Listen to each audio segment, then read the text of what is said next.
hay ángeles caminando entre nosotros hoy día.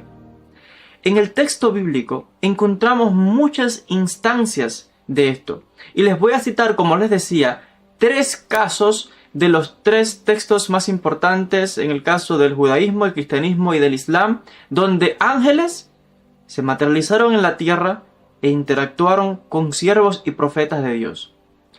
Uno de los tantísimos ejemplos que se menciona en el relato del libro del Génesis, ese relato que nos habla de el profeta Jacob.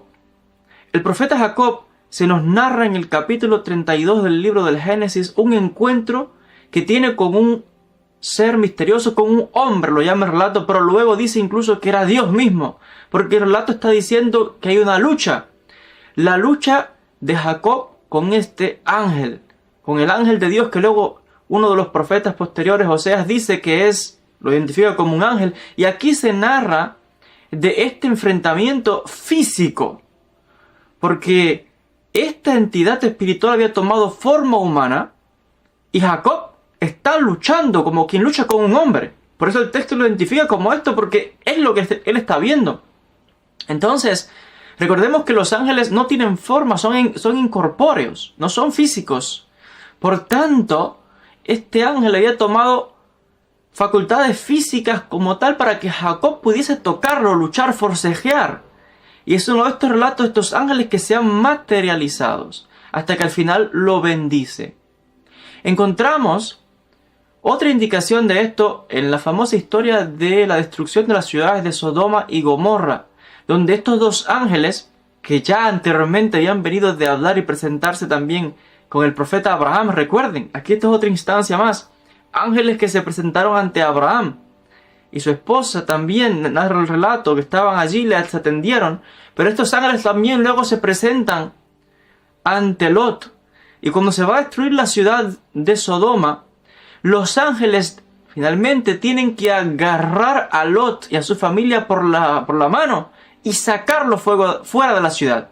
Y esto es lo que estoy resaltando con estas historias, que no es solamente que se materializan y se presentan, no, que hay personas que atestiguan o que los relatos dicen que los tocaron, interactuaron, forcejearon de forma física, no que vieron un holograma. Y esta es la capacidad de esto en cuanto a estos seres que se materializan. Los ángeles lo tomaron de la mano y lo sacaron fuera de la ciudad. Es interesante, y aquí avanzamos también ahora al Nuevo Testamento en el caso de los cristianos. Hay un relato que aparece recogido en el capítulo 12 del libro de Hechos, de las Escrituras de los cristianos. Y allí se narra de Pedro, cuando estuvo en prisión, y se narra de forma sensacional la liberación de Pedro por un ángel mientras estaba en prisión.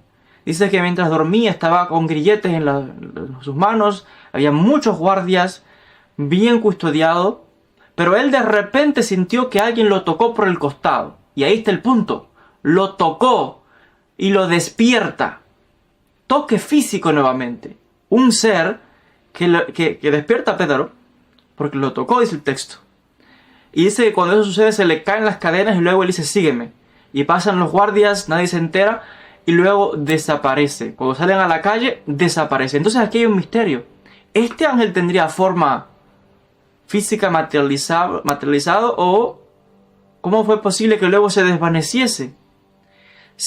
A veces se materializan completamente o a veces es parcialmente, porque el relato dice como que apareció una gran luz y desapareció este ser, pero lo pudo tocar.